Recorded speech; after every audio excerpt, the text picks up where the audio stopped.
할렐루야, 예담교회 주일 예배에 오신 우리 성도님들을 주의 이름으로 사랑하고 축복합니다. 저는 식성이 참 좋아서 가리는 거 없이 대부분 다 잘 먹습니다. 그래서 저에게 있어서 맛없는 것은 찾기가 참 힘들고, 그래서 저희 음식에 대한 평가는 보통 맛있다, 매우 맛있다, 또 먹고 싶다 정도로 구분이 되어집니다. 보리밥, 수제비, 감자, 고구마, 나물 같은 것들을 보면 여러분들은 무슨 생각이 드십니까? 저는 대번에 와 맛있겠다라는 표현을 하고 싶습니다. 요즘에 이런 식단들을 보게 되면 대부분의 사람들은 뭐 건강식이네, 별미다, 다이어트식이네라고 할 것입니다. 그런데 불과 40여 년 전만 해도 이 음식들은 생활 환경이 부유하지 못해서 쌀밥 대신에 주로 자주 먹게 되는 음식들이었습니다. 우리나라 사극이나 70년대까지의 생활상을 보여주는 드라마 같은 것들을 보면 서민들이나 또 잘 못 사는 사람들이 입에 달고 하는 말이 제발 흰 쌀밥에 고깃국 먹는 것이 소원이다라고 합니다. 그때는 그게 귀했고 또 자주 먹을 수 없었고 그랬기 때문에 그것을 대신해서 다른 것들을 먹었는데 쌀 대신에 밀가루나 구황작물 같은 것들을 먹었죠. 요즘에야 쌀밥 먹는 게 너무나도 흔하기 때문에 이런 이야기를 하면 애들은 왜 그거 먹었냐고 쌀이 없으면 라면 먹으면 되지라고 한다고 하는데 그 어려운 시기를 살아보지 못했기 때문에 이런 이야기를 하게 되는 것이지요. 그래서 어르신들 중에는 그 어려웠던 시대를 기억하고 싶지 않아서 그때 먹었던 음식들은 쳐다보지도 않는 분들이 있다라고 합니다. 먹었던 음식을 통해서 그때를 기억나게 하기도 해갖고 어떤 때는 떠올리기 싫은 기억도 기억나기도 하기 때문이지요. 출애굽과 함께 하나님께서 유월절과 무교절 절기의 규례를 말씀하시며 유월절 식사, 무교절 식사를 어떻게 해야 하는지에 대해서 이스라엘 백성들에게 말씀하시고 계십니다. 그 중에서 오늘 본문은 무교절에 대한 좀 더 상세한 말씀과 더불어 초태생의 구별에 대해서 하나님께서 말씀을 하고 계십니다. 자, 출애굽을 하고 있는 이 긴박한 상황 가운데 하나님은 계속해서 절기에 대해 강조를 하고 계십니다. 애굽을 급박하게 떠나야 하는 상황 가운데서 그냥 떠나는 것, 출애굽하는 것 그 자체보다도 그 의미에 대해서 이스라엘 백성들이 절대로 잊어서는 안 되기 때문에 계속해서 이 절기를 강조하고 계십니다. 무교절에 대해서도 이미 12장 15절부터 20절에서 말씀을 하신 적이 있는데 다시 한번 이 무교절에 무엇을 지켜야 하는지에 대해서 오늘 본문을 통해 말씀을 하십니다. 절기를 지키라 라고 말씀하신 것의 중심은 나를 기억하라입니다. 하나님께서 이스라엘 백성들에게 말씀하신 첫 번째 명령은 기억하라입니다.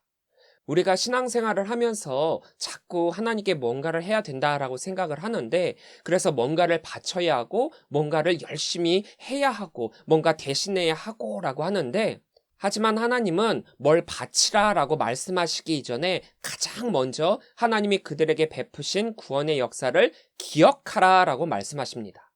우리의 신앙의 시작은 바로 이 기억함에서 시작을 합니다. 이스라엘 백성들이 애굽에서의 삶 가운데 하나님을 잊어버리고 지냈었기 때문에 하나님께서 그들을 기억해 주셨고 출애굽시켜 주셨습니다. 그리고 하나님께서 절기를 주시고 지키라 말씀하신 것은 출애굽 가운데 함께 하신 하나님의 은혜를 잊지 말고 기억함을 통해서 이스라엘의 하나님은 오직 여호와 한 분뿐이시라는 사실을 절기를 통해 예배를 통해 재확인하라는 뜻입니다. 출애굽은 이스라엘에게 있어서 새로운 삶의 시작입니다. 그동안 애굽에서 430년간의 삶을 살아왔지만 그것은 그들의 삶이라 말할 수 없습니다. 잠깐 애굽에 머물러 있었을 뿐, 그리고 거기서 애굽의 노예의 삶을 살았을 뿐 그들의 땅도 아니고 그들의 삶도 아니었습니다. 하나님이 누구신지도 몰랐고 하나님께 예배하지도 않았고 그렇기에 출애굽은 반드시 해야만 하는 그들의 사명입니다. 그런데 그것은 그들 스스로가 할 수 없습니다. 아니 어쩌면은 출애굽을 해야 한다라는 것을 생각조차 하지 못했겠지요. 그저 지금의 고난이 힘들어서 이 고난에서 벗어나기만을 바랬지 애굽을 완전히 떠날 것이라는 것, 떠나야 한다라는 것은 생각조차 못했을 것입니다. 그런데 하나님은 애굽을 떠나야 한다라고 말씀하십니다. 왜요? 하나님께 완전한 예배를 하기 위해서요. 이스라엘이 애굽에 남아있는 한 그들은 하나님을 또 잊어버릴 것이고 하나님께 예배하지 못할 것이기 때문입니다. 애굽에서의 모든 것을 털어버리고 새롭게 시작될 그들의 앞으로의 모든 삶은 그 시작부터 단단히 조일 필요가 있었던 것입니다. 그래서 출애굽을 가장 스펙터클하게 기억할 수 있는 이 마지막 재앙의 사건, 즉 애굽의 장자의 죽음의 사건을 통해서 유월절 어린 양의 피로 이스라엘의 장자의 죽음이 유월하게 된 것은 아무런 대가가 없었던 것이 아니라 이스라엘에게도 의무적인 것이 있음을 말씀하십니다. 2절입니다. 이스라엘 자손 중에서 사람이나 짐승을 막론하고 태에서 처음 난 모든 것은 다 거룩히 구별하여 내게 돌리라. 이는 내 것이니라 하시니라. 여기에서 아주 중요한 두 가지가 나오고 있습니다. 하나는 거룩히 구별하라는 것과 내 것이라는 말씀입니다. 지난주 죽음의 신이 유월하여 이스라엘의 장자가 죽지 않게 된 것은 아무런 사건이 안 일어난 것이 아니라 다시 생명을 얻게 된 사건이라고 말씀드렸습니다. 거룩히 구별하여 내게 돌리라. 카데쉬리에서 카데쉬는 PL형으로 거룩하게 만들라라는 의미가 되므로 이 구문을 정확하게 직역하면 나를 위해 거룩하게 만들라입니다. 거룩하게 만들라라는 말은 기본적으로 하나님께 바쳐진 것 자체가 거룩하다라고 보는 것입니다. 그러니까 처음 난 초태생을 하나님께 바치는 것 자체가 이미 거룩하게 한 행위이고 이것들은 처음부터 하나님께 바쳐지기로 결정이 되어 있기 때문에 거룩한 것입니다. 구별을 해야 할 것이 초태생이 거룩하기 때문에 하나님께 바쳐지는 것이 아니라 하나님께 바쳐졌기 때문에 거룩한 것이라는 것입니다. 하나님을 믿는 우리 성도는 그래서 거룩함을 입은 자들입니다. 왜냐하면 하나님께 바쳐진 자들이기 때문이죠. 내가 거룩하니 너희도 거룩하라 라고 말씀하신 그 말씀의 의미가 바로 여기에 있습니다. 하나님께 바쳐진 자로서의 거룩함을 우리는 기억하며 그 거룩함으로의 삶을 살아가도록 늘 노력해야 합니다. 그리고 두 번째, 이는 내 것이니라입니다. 우리가 처음 것을 하나님께 드림에 있어서 우리는 자주 잊어버리는 것이 이것은 하나님의 것이라는 사실입니다. 좀 더 정확하게 의미를 보자면 사실은 모든 것이 다 하나님의 것인데 나머지는 우리가 주인 행세를 해도 봐주겠지만 처음 난 초태생만큼은 너희가 주인 행세를 할 수 없다라는 의미이기도 합니다. 우리는 자꾸 우리의 것 중에 초태생을 하나님께 드린다라고 생각을 하지만 사실은 모든 것이 다 하나님의 것인데 하나님께서 그 모든 것들을 다 바치라고 하시는 것이 아니라 그 중에서 초태생을 대표로 그것만큼은 하나님의 것으로 삼겠다라고 말씀하신다라는 것입니다. 사실 우리가 시간과 물질을 구별하여 하나님께 드린다라고 표현하고 있는데 이건 역시도 그 의미를 분명하게 알 필요가 있습니다.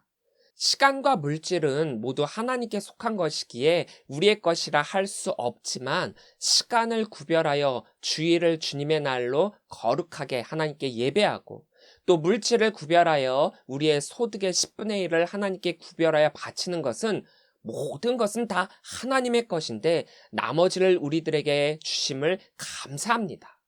하나님의 것만큼은 결코 탐내지 않겠습니다. 라고 하는 우리의 고백이 그 안에 담겨 있어야 합니다.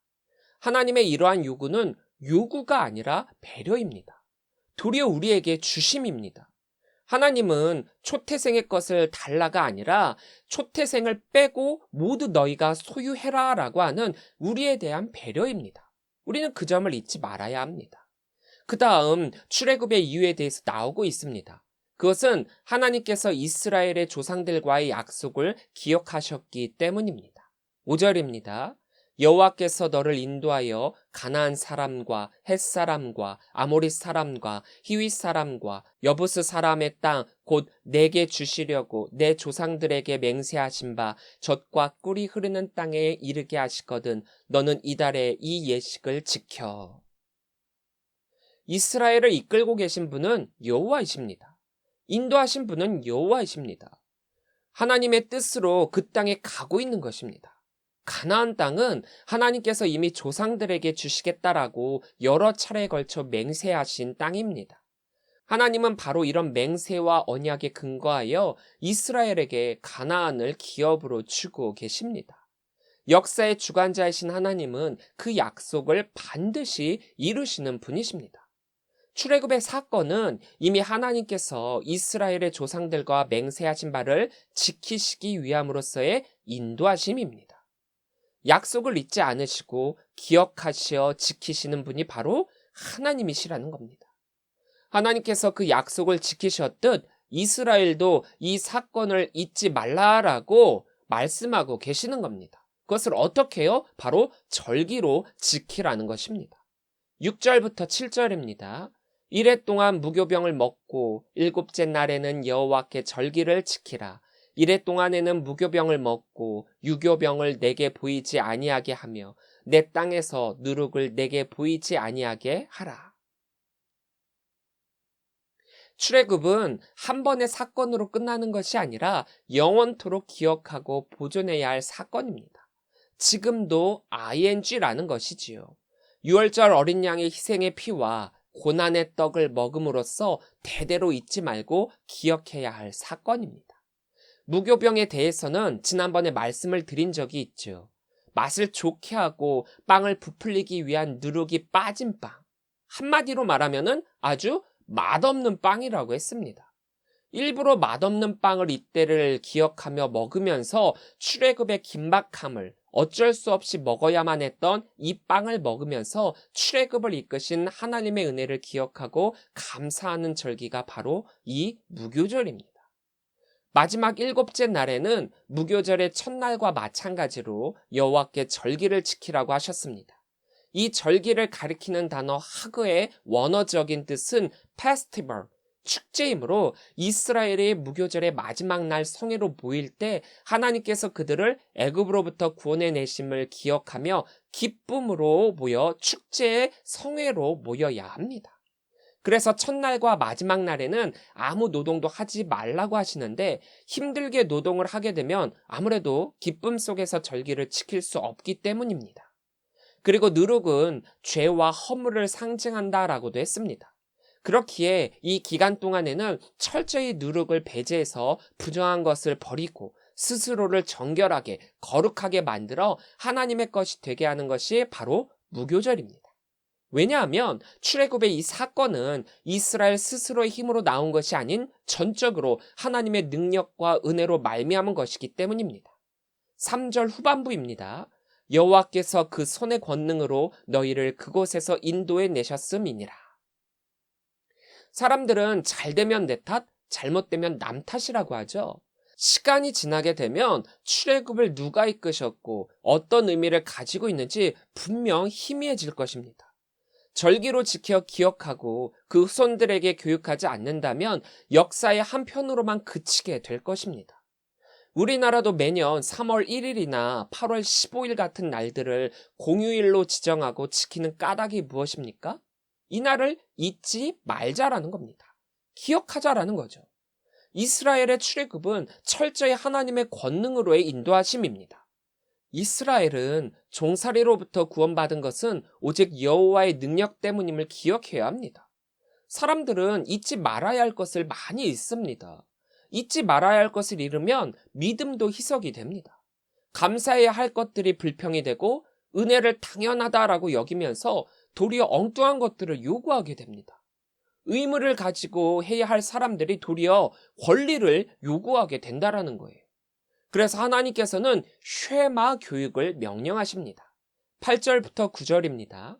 너는 그날에 내 아들에게 보여 이르기를 이 예식은 내가 애굽에서 나올 때에 여호와께서 나를 위하여 행하신 일로 말미암음이라 하고 이것으로 내 손의 기호와 미간의 표를 삼고 여호와의 율법이 내 입에 있게 하라. 이는 여호와께서 강하신 손으로 너를 애굽에서 인도하여 내셨음이니.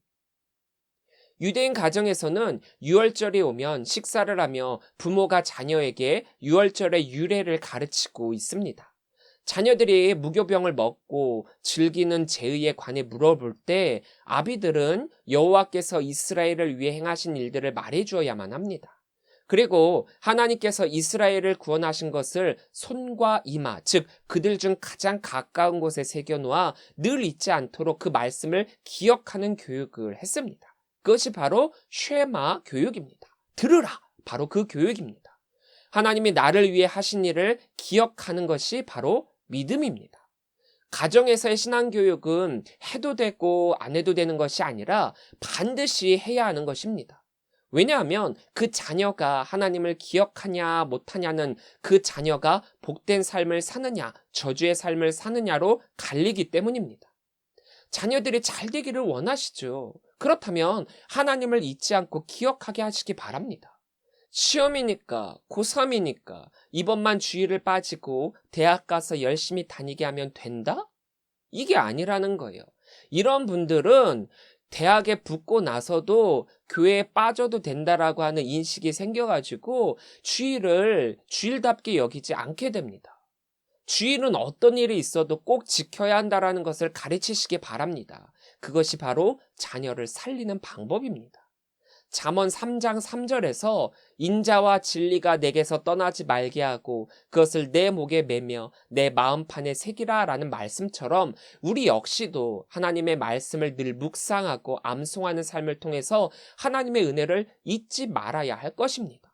우리도 늘 그 삶 가운데 하나님의 말씀을 기억하며 그 말씀대로의 삶을 살아야 한다라는 거죠. 제가 어릴 때 성경 구절을 참 많이 암송했습니다.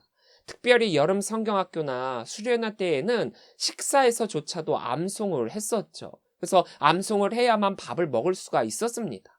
물론 반강제적인 상태로의 암송이기는 했지만 그때 그 성경 암송이 지금까지도 잊혀지지 않고 말씀으로의 삶을 살도록 독려하고 있습니다. 그런데 요즘은요, 성경 암송을 하라라고 하면 아이들이 안 하려고 하고요. 또 그것을 계속해서 시키면 차라리 교회 안 나오겠다라고 반협박을 하기도 합니다. 그래서 어쩔 수 없이 선생님들이 암송은 하지 말고 읽어보기만이라도 하라라고 하는데 결국 나중에 보면 아이들이 이 성경 말씀을 잘 기억하지를 못합니다. 영어 단어 하나라도 더 외우기 위해 쪽지에 적어 가지고 다니면서 외우기는 해도 성경 말씀을 암송하기 위해 말씀을 적어 다니는 아이들은 거의 없습니다. 참 안타깝죠. 이것은 단순히 암송을 한다라는 것 이상의 의미가 있습니다. 사람이 마음으로 믿어 의에 이르고 입으로 신하여 구원에 이르느니라 라고 했습니다. 단순히 암송을 한다는 것 이상으로 그러한 삶을 살기 위해 노력하게 된다라는 겁니다. 우리는 구원의 은혜를 잊어버려서는 절대로 안 됩니다. 우리의 능력과 힘으로 얻은 구원이 아니기 때문입니다. 가질 수 없는 가운데 선물로 은혜로 주어진 것이 바로 구원입니다. 출애굽은 이스라엘의 노예에서 벗어나는 것, 애굽에서 떠나는 것만으로 그치는 것이 아니라 하나님 나라 백성으로서의 정체성을 그리고 구원받은 성도로서의 정체성을 일깨우고 훈련되어지는 과정입니다. 그 과정 가운데 절기를 지키라고 말씀하시는 거예요. 그래서 그 가운데 그 절기를 지킨다라고 하는 것은 하나님께 진정한 예배를 드리라라는 말씀인데 그것은 그들만이 아니라 그들의 자녀들 또 그 자녀의 자녀들에게까지 계속해서 신앙의 훈련을 대를 통해 물려주어야 한다라는 뜻이기도 합니다. 우리를 위한 예수 그리스도의 부활이 2000년 전에 그 한 사건으로 끝난 것이 아니라 우리가 매주 주의 날에 그것을 기억하며 예배하고 구원의 역사를 기억할 때 구원받은 자의 삶을 살 수 있는 것입니다. 사랑하는 성도 여러분, 오늘도 여호와께서 강하신 손으로 우리를 이끌고 계십니다. 그리고 하나님께서 약속해 주신 젖과 꿀이 흐르는 그 땅으로 인도하시고 계십니다. 가질 수 없었지만 은혜로 주신 구원이 우리들에게 있습니다. 잊지 맙시다. 기억합시다. 절기를 지킵시다. 예배를 드립시다. 우리를 그 강하신 손으로 이끄시는 하나님을 찬양합시다. 아무리 힘들고 어려운 시련과 고난이 닥쳐오더라도 하나님께서 강하신 손으로 우리를 이끌어 주실 것입니다. 얼마나 기대가 됩니까? 하나님의 능력을 기대하는 그것이 바로 믿음입니다. 우리는 어떤 상황 가운데서도 하나님의 그 능력이 우리를 이끄시며 우리를 향해 바라시며 그렇게 우리는 그 하나님의 강하신 손이 우리를 지키실 것이라는 것을 확신하며 믿음의 삶을 살아야 합니다. 승리의 삶을 선포합시다. 하나님의 강하시고 선한 능력으로 여러분들의 삶에 승리가 넘쳐날 줄 믿습니다. 그 선한 능력으로 앞으로 일어날 모든 일들을 기대하고 고대하며 나아가면서 하나님의 능력을 경험하시는 우리 주의 성도들이 되시기를 주의 이름으로 간절히 축원합니다.